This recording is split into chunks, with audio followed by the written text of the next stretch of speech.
গরম গরম সাপ্লাই দাও। দাও বা এটা পড়ে। নমস্কার, গুড মর্নিং। মিমির মিষ্টি আলাপের আরও একটি ব্লগে তোমাদের সবাইকে স্বাগত জানিয়ে আজকে শুরু করলাম ব্লগটি। কালকেই তো সকালবেলা আমরা ফিরে যাব, তাই দিদা দেখো পিঠা বানাচ্ছে। পৌষ মাস বলে কথা, পৌষ পার্বণের পিঠা তো না খেলে হয় না। অনেক ধরনের পিঠা বানিয়েছে। সাপ্লাই দাও, সাপ্লাই দাও, গরম গরম সাপ্লাই দাও। তো এখন দাও দাও, সাপ্লাই না দিলে হবে? শুরু হলো আমাদের পিঠা খাওয়া। আমাদের তো থাক। তুমি আমাদের পিঠা খাওয়া বলে বসে বেশি বেশি পুর বেশি বেশি পুর না। হ্যাঁ আর দুটো সাপ্লাই দাও। বেশ ভালোই হচ্ছে খেতে। কাকে বানাইছি তুমি খুঁড়ে? আরে আমি তো শুভ যখন আসবে তখন কিছুক্ষণ আগে বলবো, তো গরম করে খেতে ভালো লাগে, গরম করে খাই সেই জন্য বুঝলাম না।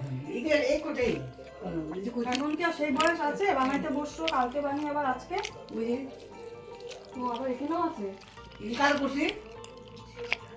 আচ্ছা, তোমাদের সবাইকে মকর সংক্রান্তির অনেক অনেক শুভেচ্ছা, অগ্রিম শুভেচ্ছা জানিয়ে দিচ্ছি, কারণ যতক্ষণে ভিডিওটা পোস্ট হবে ততক্ষণে মকর সংক্রান্তি পার হয়ে যাবে, তাই সবাই খুব আনন্দে উপভোগ করে কাটিও দিনটিকে। বেশ ভালো লাগছে দেখতে। দিদা বলছে এটা পরে থাকা যায় মাথার মধ্যে এতক্ষণ? কালকে তো খুব সকালবেলা আমাদের ট্রেন, খুব সকালে বেরিয়ে যাব, তাই রাতে ডিনারের পরে একটু দিদার সাথে মজা করছি। তো কালকে রাতে অনেক পিঠে টিঠে খেলাম, পিঠা টিঠা খেয়ে আজকে সকালে আমরা রওনা দিয়ে দিলাম। বেশ ভালোই হলো, এবারে ছুটিটা খুব ভালো কাটলো। তো কাজের জায়গায় তো ফিরতেই হবে। ট্রেন ছাড়লো, কিছুটা পৌঁছেও গেছি। বাহ, ওই পাশে দেখতে পেলাম হঠাৎ করে দুজন খুব সুন্দর গান গাইছে। আর আমার এরকম গান এত ভালো লাগে শুনতে, আর কি সুন্দর বাউল গান গাইছে জানো তো। তারাও তোমাদেরকেও একটুখানি আমি শোনাই, দেখো কি সুন্দর গানটা গাইছে, সত্যিই খুব ভালো লাগলো গানটা শুনে। ধরো তো ফোনটা, টাকাটা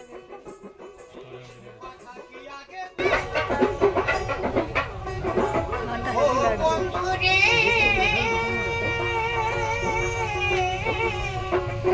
গান শুনছিলাম, কিন্তু পরের স্টপেজে যখন ট্রেনটা দাঁড়ালো তারপর তো আবার সবাই ওঠানামা করলো খুব বেশিক্ষণ, সেই জন্য ভিডিও করতে পারিনি। তবুও একটুখানি ভিডিও করলাম। আমার সম্পূর্ণ গানটা দেওয়া যাবে না, কিন্তু দেখো কি সুন্দর গানটা গাইলো, আমার খুব ভালো লাগলো, সেই জন্য আমি একটুখানি ভিডিও করে নিলাম। তবুও ওই মাঝখানে বসে না, মানে একদম আমি জানলার সাইডে ছিলাম, বিকি ছিল এই সাইডে, তো ওইখান থেকে কর্নার থেকে কোনো রকমের ভিডিওটা করেছি।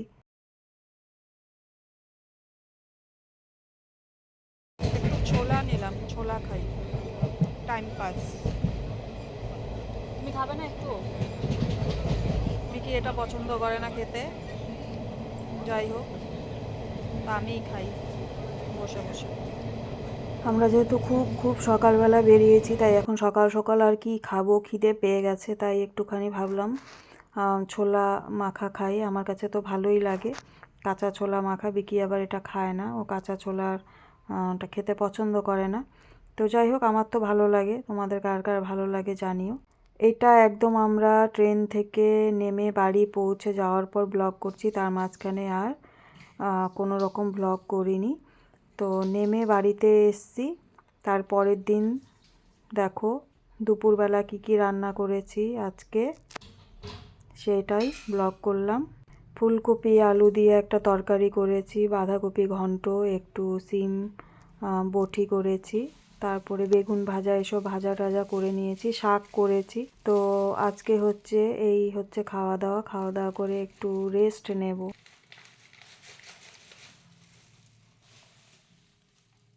ঘুম থেকে উঠে সন্ধ্যাবেলা দেখো সেই বাড়ি থেকে নিয়ে এসেছিলাম 4 পিস জল ভরা, কারণ জল ভরাটা সেদিন অনেকটা রাত হয়ে গেছিলো বলে 1 পিস করে খেয়েছিলাম। আর এই যে 4 পিস নিয়ে এসলাম, এখন খাবো 1 পিস করে। তবে জল ভরাটা খেয়ে বানাবো একটা ঝাল ঝাল কিছু, বেস্ট। এত মিষ্টি খেয়ে খেয়ে বাড়িতে গিয়ে আর মুখটা ভালো লাগছে না, ভাবছি এবার একটু খুব ঝাল কিছু সন্ধেবেলা বানাবো হচ্ছে, দেখো ধনেপাতা নিয়ে নিয়েছি, ধনেপাতা ধুয়ে এখানে নিয়েছি, আর নিয়েছি কয়েকটা কাঁচা লঙ্কা। তবু হচ্ছে ধনেপাতা দিয়ে গরম গরম মুচমুচে পকোড়া, আর হচ্ছে সাথে থাকবে কফি। তো চলো ধনেপাতাগুলোকে কেটে নিই। আর ধনেপাতা যখন পকোড়া হচ্ছে তাহলে তো একটু ঝাল হতেই হবে, সেই জন্য কিন্তু নিয়ে নিয়েছি কাঁচা লঙ্কা, একদম টাটকা টাটকা, একটু ঝাল ঝাল হবে, একটু মুচমুচে হবে। আরও কিছু উপকরণের সাথে অ্যাড করব, তবে আগে ধনেপাতাটা আর লঙ্কাটা কেটে নিই। দাঁড়াও, অবশ্যই আমি এটা ঝিরিঝিরি করে কাঁচি দিয়ে কেটে নেব। তো এই নিয়ে চলে এসেছি কাঁচি, এবার চলো কেটে নিই, কেটে তারপর তোমাদেরকে দেখাই। ধনেপাতা আর কাঁচা লঙ্কা কাটছি। ধনেপাতা প্রথমে আমি কেটে নেব, যেহেতু ধনেপাতা অনেকটাই নিয়েছি, বেশ কয়েকটা পকোড়া যাতে হয়। কাঁচা লঙ্কাগুলো খুব যে অতিরিক্ত ঝাল যে একটা দুটো দিলেই হবে সেরকম ঝাল নয়, তাই জন্যই আমি এই 5-6খানা কাঁচা লঙ্কা কেটে নেব ঝিরিঝিরি করে। আর সন্ধেবেলা আর বটি বা চাকু এসব ব্যবহার করলাম না, কাঁচি দিয়ে কেটে নিলাম। ধনেপাতা কাঁচি দিয়ে কাটতে সুবিধাও হয়, আর কাঁচা লঙ্কাটাও, কারণ হাতে লাগার কোনো ভয় থাকবে না ঝালের। হাতে লাগলে তো একটা ঝালের ব্যাপার থাকবে।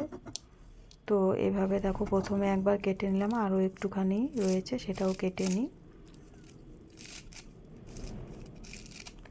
কি খুব একটা ধনেপাতার পকোড়া বলছে ও যে আমি খাই না, আসলে ও খায় না বলেই ওর খাওয়া হয়নি, এরকম নয় যে বানানো হয় না বা খাওয়ার সুযোগ হয় না, সেটা না। ও আর কি একটুখানি এই হাবিজাবি খাবারগুলো খাবার ওর সময় হয়ে ওঠে না। অফিস থেকে আসে, এসে বাড়িতে থাকতেও তাই, হয়তো এই কাজ সেই কাজ করছে, তারপর আর মানে এইসব হাবিজাবি কিছু ও খেতে চায় না। একবারে ধরো রাতে ডিনারটা করে নিল, এরকম আর কি। তো সেই জন্যই ওর খাওয়া হয় না। তো ও বললো আজকে ফার্স্ট টাইম ও খাবে, তো সেই জন্য একটু ভালো করেই বানাচ্ছি।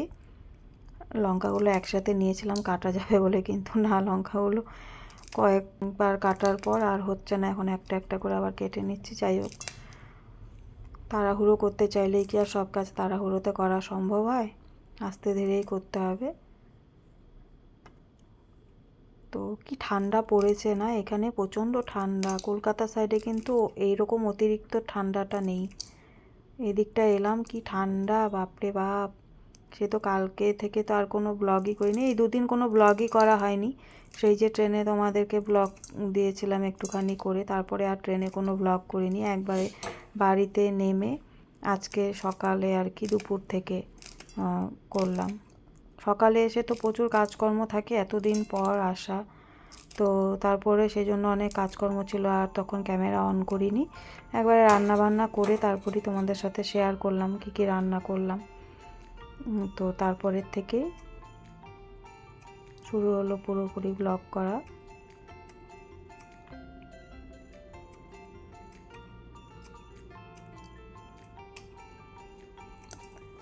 ধনেপাতার পকোড়া আমরা সবাই খেতে ভালোবাসি। শীতের দিনে যে কোনো কিছু দেখবে একটু ভাজা পোড়া এরকম খেতে কিন্তু ভালোই লাগে। আর গরমের দিনে একটা গরম থাকে, তো সেই জন্য কিন্তু কিছু খেতেও ইচ্ছে করে না। অতিরিক্ত গরম পড়লে তখন মনে হয় কি শুধু একটু ঠান্ডা ঠান্ডা জিনিস খাই। সেই জন্য কিন্তু শীতের দিনটাই আমরা বেছে নিই সবাই, এটা সেটা খাওয়া, পিঠে পুলি খাওয়া। তো সংক্রান্তিতে তো অনেক রকমই পিঠে পুলি খাওয়াই হয়ে। এবার হচ্ছে এই যে দেখো পকোড়াতে দিয়ে দেবো হচ্ছে কর্নফ্লাওয়ার, কিছু কিছু উপকরণের সাথে অ্যাড করে নিচ্ছি একটু মুখরোচক হওয়ার জন্য, আর কিছুই না। আর এখানে হচ্ছে বেকিং পাউডার অল্প একটু দিয়ে দিলাম, একটুখানি নুন দেব, নুনটা একটু সামান্য দেব যাতে একদম কড়া নুন হয়ে না যায়। এসব ভাজা পোড়াতে দেখবে হঠাৎ করে নুন বেশি হয়ে যায়, তাহলে কিন্তু আর খাওয়া যাবে না, তাহলে একদম সর্বনাশ, হ্যাঁ পুরো বিগড়ে যাবে খাবার। সামান্য একটু হলুদ দিলাম, যেহেতু কাঁচা লঙ্কা দিয়েছি তাই আর লঙ্কার গুঁড়ো টুড়ো তো দেওয়ার কোনো প্রশ্নই হয় না। একটু কালো জিরে আর একটু দিয়ে দেবো আমি সাদা গোটা জিরে, এটা আমি আমার অনুযায়ী দিলাম, আমার খুব ভালো লাগে বেশ। এই যে দুটো মুখে পড়ে না, কালো জিরে আর এই সাদা জিরেটা, গোটা জিরেটা ভীষণ ভালো লাগে খাওয়ার সময়। আর এখন কিন্তু একটুখানি দিয়ে দিলাম বেসন, আর একটু দেব সুজি।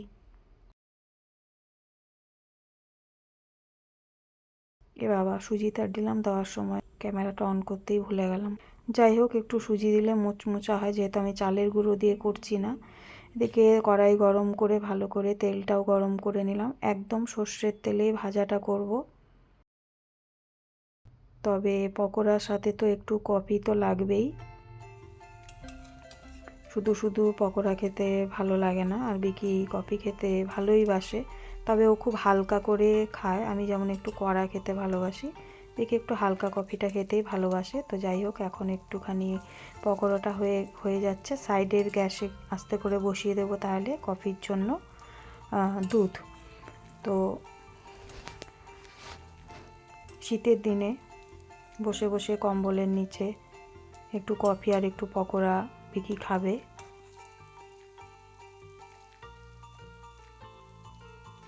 বেশ মুচমুচে হয়েছে কিন্তু, জানো, এই যে নাড়ছি তাতেই বোঝা যাচ্ছে। কি ভালো লাগে না, মনটা খুব ভালো লাগে। একটা জিনিস বানাতে গেলে যদি যতটা হোক পারফেক্ট যদি হয়, সেটা কিন্তু খুব ভালো লাগে, মনটাও খুশি হয়ে যায়, না বানাচ্ছি জিনিসটা যাক ভালো মতো হলো এরকম। মানে চালের গুঁড়ো নেই তো চালের গুঁড়ো দিলে যে কোনো এরকম রেসিপিগুলোতে এরকম পকোড়া টকোড়া চালের গুঁড়ো দিলে বেশ মুচমুচে হয়। আর যেহেতু আমি একটু সুজি দিলাম, দেখলাম যে না ভালোই হয়েছে।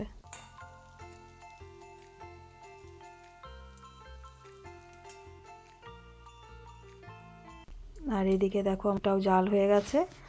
এবার চলো তাহলে, পকোড়াগুলোও মোটামুটি হয়েই এসছে, তাও একটু কড়াইতে হালকা রেখে দিলাম, একদম গ্যাসের ফ্লেমটা লো করে দিয়েছি যাতে পুড়ে না যায়। এবার কফিটা রেডি করে নিই, নামিয়ে রাখলেই তো ঠান্ডা হয়ে যাবে, নিয়ে যেতে যেতেই দেখবে ঠান্ডার দিনে সব কিছু ঠান্ডা হয়ে যায়। আর কফিটা আগে বানিয়ে রাখলে তো একদম ঠান্ডা হয়ে যাবে, সেই জন্য এখন বানাচ্ছি কফি। তো হয়ে এসছে, সন্ধ্যের টিফিন আমাদের রেডি। জল ভরাটা খেলাম ঠিকই, কিন্তু এত মিষ্টি খাওয়ার পর একটা বাড়িতে যাওয়া থেকেই তো শুরু হয়েছে, মিষ্টি দিয়ে শুরু হয়েছে। সেই মামার বাড়ি গেছিলাম তখনও মিষ্টি, তারপরে তো বাড়িতে সেদিন তোমরা জানোই জল ভরা নিয়ে এসেছিলাম, সেটা খাওয়া, তারপরে এত পিঠাপুলি বানিয়েছে। খেয়েছি যখন খেয়েছি, তো মানে একটু করে কাজ করেছি, হয়তো খেয়েছি, একটু ঘুরেছি ফিরেছি, খেয়েছি, এখানে গেছি সেখানে গেছি, এসে খেয়েছি, সেই জন্য আর ভিডিও সেভাবে না করা হয়ে ওঠেনি। ওই দিদা বানাচ্ছিল তখনই যা একটু ভিডিও করা হয়েছে, তারপরে গোছ গাছেরও ব্যাপার ছিল। তোমার কফিটা কিন্তু, তোমার পাশের কফিটাই তোমার, কারণ তুমি তো কড়া খাও না, বিছানায় বসে বসে খাও।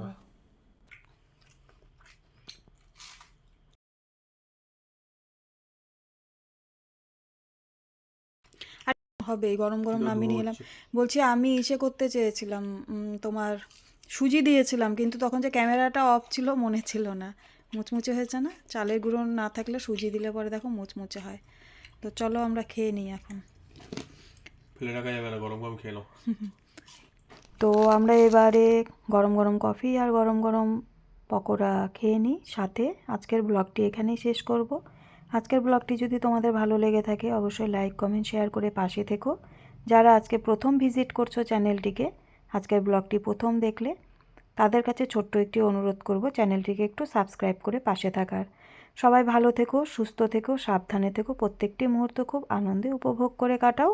আবারও তোমাদের সাথে দেখা হবে আরেকটি নতুন ভিডিওর সাথে, আরেকটি নতুন ব্লগের মাধ্যমে। ততক্ষণের জন্য শুভরাত্রি, গুড নাইট।